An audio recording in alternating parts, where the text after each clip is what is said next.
கொஞ்சம் சத்தமாக பேசுங்க ரெக்கார்டிங். அதாவது இந்த பயிற்சியை பொறுத்தளவில் நான் 21 வயசுலேருந்து இதை புக்கு படித்து பண்ணிக்கிட்டே இருக்கிறேன். ஆசிரியர்கிட்ட யாரும் நான் படிக்கலை, இயல்பாக பண்ணிகிட்டு இருக்கிறதால எனக்கு இதனுடைய முக்கியத்துவம் அது பயனும் நிறையா நான் அடைஞ்சிருக்கேன். சமீபமாக எடுத்துக்கிட்டாலே எனக்கு கரெக்டாக தெரியாட்டாலும் ஒரு 10-15 வருஷம் கரெக்டாக சொல்லலாம். எந்த ஆஸ்பத்திரிக்கு போகிறது, இந்த மருந்து மாத்திரை எதுவுமே கிடையாது. அது முன்னாடியுமே ஒரு 45 வருஷம் ஆச்சு நான் ஆரம்பிச்சேன். 79 45 வருஷம் ஆகுது. இந்த 45 வருஷத்துக்கு பெருசாக ஹாஸ்பிட்டல் போனது, மருந்து சாப்பிட்றது, அது எனக்கு ஏற்படாட்டெல்லாம் அது போகக்கூடாதுன்னே நான் பெஸ்ட் போகிறவங்களையும் தடுப்பேன். நமக்கும் தடுப்பு அது எது எடுத்தாலும் காலையில் வர அந்த கிராமத்தில் இருக்கும்போது ஒரு ஆறு உண்டு. காலையில் எழுந்திரிச்சி 4 மணிக்கு எழுந்திரிச்சி பச்சையில் குளிச்சுட்டு வந்து யோகா பண்ணுவோம்.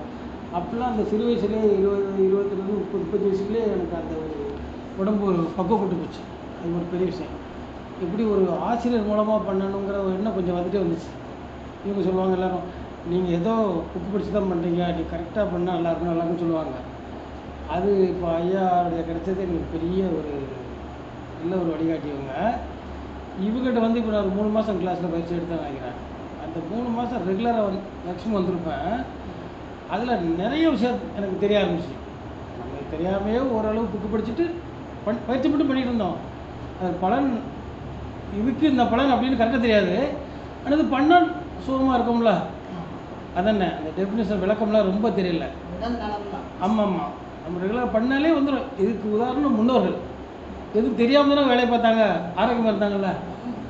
அவங்க பண்ணது தான் இப்போ பயிற்சியாக ஃபார்ம் பண்ணி இப்படி சொல்கிறோம். நம்ம இப்படி இது அந்த ஆசனம் இந்த ஆசனம் இவ்வளோ ஆசனமும் நம்ம ஆட்கள் கிளாஸுக்கு போகாமல் வாழ்க்கையிலே செஞ்சுட்டு இருந்தாங்க. காலையில் எழுந்திரிச்சாங்க, நம்ம கிளாஸுக்குன்னு கஷ்டப்பட்டு எழுந்திரிச்சு வரோம். அவங்க இயல்பாகவே எழுந்திரிப்பாங்க, பச்சரியை குடிப்பாங்க, பச்சரியில் குடிப்பாங்க. பிரம்மண பயிற்சியோட அனுபவம் அதான் ஜென்ரலாக சொல்கிறேங்க. அதுவே நம்ம ஆரோக்கியமான வாழ்வுக்காக தான். அது இல்லாமல் தான் நம்மளுக்கு கஷ்டப்படுதாங்க. அடிப்படை தானே. அப்படி உள்ளவங்க அப்படி வாழ்ந்தாங்க. கிளாஸ் அது போனீங்களா, அதனுடைய அனுபவம் அதை பற்றி சார் இது ஜென்ரலாக சொல்கிறீங்க. அது ஓகே, இதை பயிற்சி அங்கேயும் சொல்லியிருந்தாங்க. அவங்களுக்குலாம் தேவையில்லை, இப்போ நம்ம கஷ்டப்படுறதுனால நம்ம வாழ்க்கை முறைக்கு தான் இது வந்திருக்கோம் அப்படின்னு அவங்க அதெல்லாம் பண்ணாதனால தான் இப்போ வந்து நம்ம பண்ணிக்கிட்டு இருக்கோம். இப்போ அதனால் அந்த பயிற்சி அங்கே கிளாஸில் ஒரு நல்ல ஒவ்வொரு வகுப்பும் கரெக்டாக சரியான முறையில் அமைச்சு சரியாக ஆசிரியர்கள் சொல்லி கொடுத்தாங்க.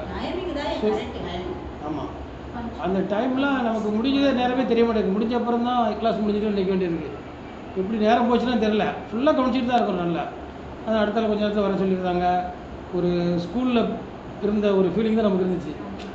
ஸ்கூலுக்கு போகணுமே, படிக்கணும், பாடத்தை கவனிக்கணுமே. ஆசிரியராக இருந்தாலும் ஆமாம் ஆமாம், அந்த பெல் அடிச்சுட்டு அங்கே வெளியே போய் தான் கருத்து எவ்வளோ இருந்தாலும் சரி, அது ரொம்ப ஒரு நல்ல யாராச்சும் சீக்கிரம் போகணும் கேட்பான் அப்படின்னு நமக்கு நம்மளே அந்த ஒரு இது பண்ணிக்கிடுதோம். மற்றபடி கூட்டு துவங்கும்போது நிறையா அப்படி சொல்லும்போது எங்களுக்கு 260 பேரில் பெண்கள் தான் வந்தாங்க, ஆண்கள் குறைதான். 400 பேர் கூட பண்ணும்போது இன்னும் வயசு வித்தியாசமாக இப்போ காலேஜ் பசங்க வந்திருக்காங்க. ரொம்ப 82 வயசு ஒரு ஆள் வந்திருந்தாங்க. சிதம்பரம் பக்கமாக இங்கே இருந்தாங்க. அவர் அவ்வளோ சுறுசுறுப்பாக இருந்தார் எங்கள் பக்கத்தில். அதுக்கெலாம் அது ஒரு நமக்கு ஒரு நம்பிக்கை கொடுக்குது. நம்ம 67 வயசு இருக்கு, 82 வயசு என்னையோட சுறுசுறுப்பாக இருக்கார். அவர் வந்து அவரும் பயிற்சி பண்ணிகிட்டே இருக்காங்களாம். அப்போ அந்த இடத்துக்கு போகும்போது எவ்வளோ வயசு வித்தியாசமே இல்லை. 82 வயசு சர்வசர்வம் நடந்து அழகாக பண்ணுறாரு. என்ன பண்ணுறாங்க, நல்லா ஆரோக்கியத்தை கொடுக்கும், மனசுக்கு நிம்மதி கொடுக்குறோம். நம்ம பண்ணக்கூடிய பயிற்சியை நம்ம புரிஞ்சு செய்யறதுனால இன்னும் பலன் அதிகமாக அடைக்கணும். அதை நல்ல உணரலாம். நம்ம ஒரு எக்ஸசைஸ் பண்ணும்போதும் இந்த எக்ஸசைஸ் இதுக்கு பண்ணுறோம், இந்த பயிற்சி இதுக்கு பண்ணுறோம், அந்த ஆட்களை நினச்சிட்டே பண்ணணும்ல, அது முக்கியம். பண்ணும்போது அது ரொம்ப முக்கியம் தான். ஒரு பயிற்சி மட்டும் வந்து முடியாது. பார்க்கலாம், நீங்கள் எக்ஸசைஸ் மேலே தவறு தனியாக செய்யலாம். எக்ஸசைஸ் செஞ்சாலே தவறு தான் சொல்கிற காரணம் என்னென்னா, அந்த எக்ஸசைஸ் வந்து நம்ம வேறு எந்த சிந்தனையும் கொடுக்காம கால் வச்சுட்டு காலெல்லாம் இது தள்ளி பண்ணணும், தள்ளி பண்ணுறோம், கால் பண்ணுறோம், இதெல்லாம் சொல்லிக்கிட்டே பண்ணணும். நம்ம ஒன்று சொல்லி பண்ணோம்னா அந்த படம் நமக்கு நிறையா வரும். அதான் அவங்க சொல்கிறாங்க, இந்த பண்ணுறது இது நடக்கு, இது நடக்கு, இந்த இடத்துல பண்ணணும், நான் வரேன் சொல்லி பாருங்க.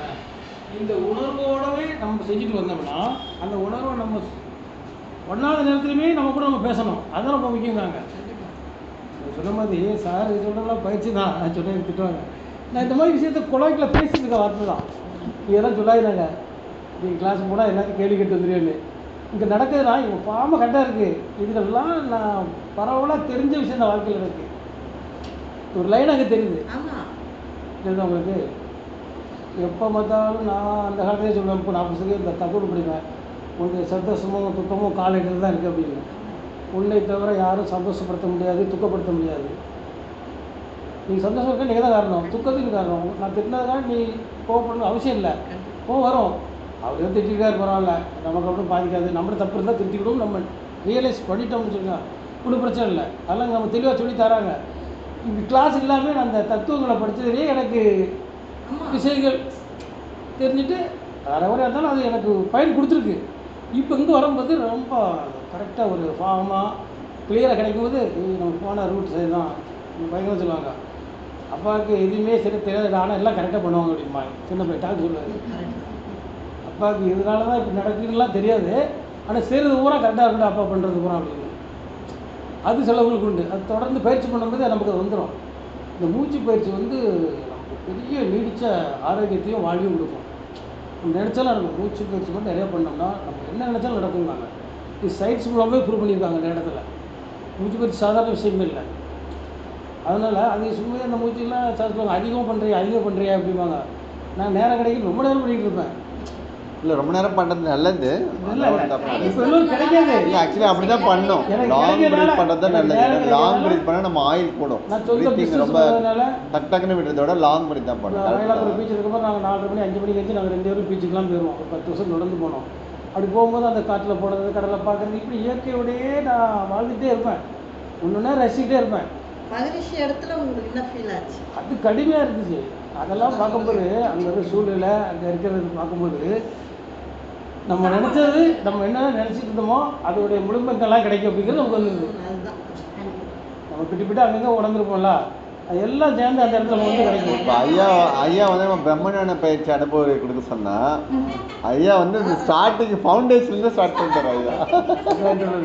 இப்போ அங்கே போன உடனே நம்ம என்னென்ன ஐயா நீங்கள் அங்கே போனது அந்த என்விரான்மெண்ட்டு, அந்த பயிற்சி முறைகள், அப்புறம் அந்த ஷெட்யூலு, அப்புறம் அங்கே இருக்க அந்த நீங்கள் எடுத்த டாப்பிக்கு, அங்கே இருந்த அக்காமடேஷனு, அங்கே இருக்க ஸ்டாஃபோட பிஹேவியர், அந்த அனுபவத்தை சொன்னீங்கன்னா கொஞ்சம் நல்லா இருந்தது. அதான் ரொம்ப நாள் கழித்து சொன்னதுனால அவருக்கு மறந்து வச்சு நான் அதைத்தான் சொல்கிறேன். அந்த ஷெட்யூல் பார்க்கும்போது ஸ்கூல் மாதிரி சொன்னோம்ல, ஸ்கூலில் ஒரு பாடம் முடிஞ்சோன்னா அடுத்த பாடம் நடக்கும்ல, அவங்க ஒரு டாப்பிக்கில் சொல்கிற கருத்துக்கெல்லாம் நமக்கு ரொம்ப ஆக்கப்பூர்வமாக இருந்துச்சு, நல்லாவும் இருந்துச்சு. அது இல்லை ரொம்ப நாள் கழித்து நம்ம ஃபீட்பேக் கேட்டாலும் மறக்கிறது. ஆமாம் ஆமாம் ஆமாம். ஆனால் அம்மா அந்த ஸ்பாட்டில் அது அம்மா கொஞ்சம் லேட்டாக தான் கொடுத்தீங்க. இப்போ கோள்களை பற்றி சொன்னாங்க. ஓகே. ஸோ அந்த ஆம்பியன்ஸ் உங்களுக்கு பிடிச்சிருந்ததில்ல? அங்கே ஆடியார் அந்த இது, அந்த தங்குற இடம், அந்த இடம், அமைப்பு எல்லாம் நல்லா சாப்பாடு நார்மலி நானே வச்சு சாப்பிட்றது வந்து அதிகமாக ஆரோக்கியமாக நான் நல்லா சாப்பிட்டேன், அவ்வளோதான். ஆமாம்மா நல்லா இருக்கு. இயற்கையான உணவு அங்கேயே விளைவிக்கிறாங்க. மேக்ஸிமம் காய்கறி அங்கேயே தயார் பண்ணுறது தானே. அங்கேயே விளையுற உணவு, அங்கேயே தோட்டம், மாடு நிற்கி அது இருக்குது, எல்லாமே இயற்கைன்னா உண்மையிலே இயற்கை அங்கே தான் இயற்கையாக எல்லாமே நடக்குது. காய்கறி போடப்பட்டு ஒரு சில தான் வெளியே வைக்கிறாங்க, அது மெஜாரிட்டி அங்கே உள்ளது தான் நம்ம யூஸ் பண்ணுறாங்க. நம்ம சென்னைக்காரங்க எங்கே போனாலும் சென்னையை விட்டு நல்லா தான் இருக்காங்க. ஏன்னா இங்கே எல்லாம் ஒரு இயற்கை நம்ம பார்த்ததே இல்லையா? நம்ம ஆசிரியர் ஒருத்தர் இருக்கிறாங்க, அந்த டிஷ்ஷை பார்த்த உடனே இதுதான் அந்த ஐட்டம்னு ஷார்ப்பாக சொல்லுவாங்க. மாங்காய் ஊறுகாய், நெல்லிக்காய் ஊறுகான்றாங்க. இன்னொரு தொட்டு என்ன அவங்களுக்கு எப்போ எது ஒன்றே ஒன்று கேளுங்க, பெரிய காமெடி. மழை ஐயா, மலை மேக ஐயா, மேகத்தை மழைன்றாங்க ஐயா, மழையே மேகன்றாங்க. நான் என்ன ஐயா பண்ணுறேன்? சரிங்க ஐயா, ஐயா ஒரு ஃபீட்பேக் முடிச்சிடலாம். உங்களுக்கு பெருமாள் சார் ஒரு கிளாஸ் எடுத்தாரா? நீங்கள் Perumal K A Perumal last time பிரம்மஞான தப்பு எடுத்தாங்க. கேஏ பெருமாள் கொஞ்சம் ஹைட்டாக இருப்பார், என்ஏ பெருமாள் கொஞ்சம் ஷார்ட்டாக இருப்பார். கிருஷ்ணன் அமைப்பு இல்லை இப்போ எடுத்தாங்க காலேஜில் நடக்கையில் அவங்க எடுத்துகிட்டு காலேஜ் ப்ரொஃபஸர் இருந்தது நம்மளுக்கு ஃபுல்லாக நம்ம லக்மணன் இது இந்த தாவரை பற்றின பெருமாள் சார்லாம் இப்போ அந்த கோர்ஸ் நடந்தது போகிறது எல்லாத்தையும் விசன் அமைப்புக்கு அவர் தான் டேங்க் ஆகிட்டாங்க. முக்கியமான பொறுப்பில் இருக்கிறது நிர்வாகத்தில் அவர் தான் பெருமாளையா. ரொம்ப சீனியர் காலேஜ் ப்ரொஃபஸர் இருந்தவர். விசேஷம் அவர் தான் அந்த ஒழுங்கை பற்றி எல்லாத்துக்கும் வாழ்க்கை முறை பற்றி அவ்வளோ தெளிவாக சொல்லிட்டு திரும்ப திரும்ப நினச்சினாருன்னா நீங்கள் பண்ணுறதை விட நீங்கள் மட்டும் பண்ணக்கூடாது, உங்கள் வீட்டுக்காரங்களை பண்ண வைங்க, உங்கள் தெருவில் உள்ளவங்களை பண்ண வைங்க, உங்கள் தெருவுக்கு தெரு ஒரு மண்டபம் ஆரம்பிங்க. இதுதான் மெயினாக அவர் பெருமாள் சார் சொன்னது. இது வந்து நம்மளோட போகக்கூடாது, எவ்வளவு நம்மளால் மக்கள் கூட்டி போய் சேர்க்கணுமோ அந்த நன்மையை, அதுக்கு நீங்கள் கண்டிப்பாக கொஞ்சம் முயற்சி பண்ணுங்கள். இவ்வளோ பேர் ஆசிரியர் ஆகப்படுறேன்னு கேட்டார், சிலவங்க சொன்னாங்க. அடுத்தடுத்து பண்ணி நீங்களும் இருந்து பொதுமக்கள் நம்ம ஐயாவுடைய மகரிஷியுடைய இது நிறைய மக்களை ஆரோக்கியமாக நிம்மதியாக சந்தோஷமாக வைக்கிறதா சொல்லிட்டு நம்ம போயிருக்காங்க. அதை நம்ம முடிஞ்ச அளவுக்கு எவ்வளோ முடியுமோ நம்மளால் செய்யணும். உங்களால் நேரடியாக செய்ய முடியலைன்னா உங்களால் பொருள் உதவி இருந்தால் பொருள் உதவி கொடுத்து மற்றவங்களை செய்ய வைங்க. அதை கிடச்சினாரு. உங்களுக்கு வேலை இருக்குது அது இருக்குது முடியலைன்னு சொல்லிட்டு நம்மளால் முடியலன்னு இருக்காது. அப்போது நீங்கள் இன்னொரு ஆளை அதுக்குரிய ஏற்பாடுகளை பண்ணி நிதி உதவி கொடுத்து அதை பண்ணுங்கள். எந்த வகையிலாவது நம்ம விநாயகத்தை பரப்பி மக்களை அதிகபட்சம் மக்களை நிம்மதியாக ஆரோக்கியமான வாழ வைக்கணும். அதாவது பெருமாள் சாரே அன்றைக்கி தான் எங்கேயோ வெளிநாட்டு போயிட்டு வந்தாராம், மலேசியா போயிட்டு நேராக தான் வருவாரா, 2-3 மாதம் வராரு. முதல் நாள் வந்தார், அடுத்த நாள் வந்தார். சொன்னாங்க இந்த கிளாஸ் உங்களுக்கு நல்லதுங்க, ஒரு 2 மாதம் இங்கே இல்லை ஊரில் இல்லை அப்படின்னு ரொம்ப சொன்னாங்க. முக்கியமான ஆட்கள் அந்த சுமதி அம்மா இப்போ சொன்னாங்களா, அவங்க சான்ஸில் தான் ஆரம்பத்தில் கடைசி வரையும் ரொம்ப தெளிவாக ரொம்ப இதாக பேசுனாங்க. யாரும் குறை சொல்கிறது இல்லை, அவங்கவுங்க கிளாஸு அவங்கவுங்களுக்குள்ள டாப்பிக்கை ரொம்ப அவங்கவுங்க டாப்பிக்கை நமக்கு எப்படி புரிய வைக்கிறோமோ அதுக்கு நம்ம கிளாஸ் ஆலியார் அவங்க சான்ஸ் கொடுக்குறாங்கனாலே ஃபில்டர் பண்ணே கொடுப்பாங்க. ஏன்னா அவங்க அந்த லெவல் ரீச் ஆகும். ஏன்னா அந்த பப்ளிக் க்ரௌடு கொடுக்கும்போது அங்கே வந்து ஃபில்டராகி தான் வருவாங்க. தங்க அப்படி தங்கி கடைசியாக தங்கி நிற்குதுல்ல, அது மாதிரி வந்து அங்கே முத்தான ஆசிரியர் தான் வருவாங்க. தெரியுது இல்லையா, எப்போ முடியும்னு நினைக்கிற அளவுக்கு ஒரு காசு இல்லை, அதுதான் முக்கியம். இது எப்போ முடிப்பாங்க, இது எப்போ முடியும் இந்த கிளாஸு, நம்ம வெளியே போடும்போது அந்த சிந்தனை போகல, அது அந்த இடமே நம்மளுக்கு ஆக்கிரும். அது காரணம் நம்ம அதில் இருந்தோம், அதை நினச்சி போகிறோம். நம்ம அங்கே மனசை வைக்கும்போது ப்ரெசென்ட் நம்ம சொல்கிறோம், அதான் எல்லாம் சொல்கிறோம். நிகழ்காலத்தில் வாழ் நம்ம சொல்கிறாங்கல்ல, இதுதான் அங்கே சொல்கிறாங்க.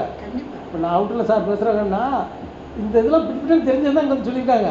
அது எனக்கு அந்த ஞாபகம் வருது. நம்ம சொன்னது கூட இங்கே கோரையாக வருது. எப்படின்னா நம்ம வந்து மகரிஷி வந்து வாழையில போட்டு எல்லாம் வந்து சர்வ் பண்ணிட்டாரு ஃபுல்லாக, அப்படி சாப்பிட வேண்டியதான். ஆமாம் ஆமாம், 2 பேரும் பேராசிரியர் தான். அவன் எனக்கு ஆண் ஆசிரியர் தேவைப்பட்டுருவாங்க. தாராள சின்ன வயசுலேனா எனக்கு இருக்கிற நான் தான் டெய்லி காலையில் வருவார்ல, நாங்கள் பேசுகிறோம். யார் எனக்கு தந்து வச்சாங்களோ 500 ஆள் கொடுத்துருவேன். அப்படி விட்டு தான் நான் ஊரில் பெரிய லாஸ் ஆகி வந்தேன். அதை நான் லாஸ்ட்டுன்னு நினைக்கல, என்னுடைய இது. அது நம்ம லாஸ் கிடையாதுல்ல, நம்ம அழித்து நம்ம தனிப்பட்ட முறையில் ஒரு இதை ஏற்படலாம் எடுத்து அதை நம்ம அனுபவிச்சு போனால் தான் நம்ம தண்ணி நினைப்போம்.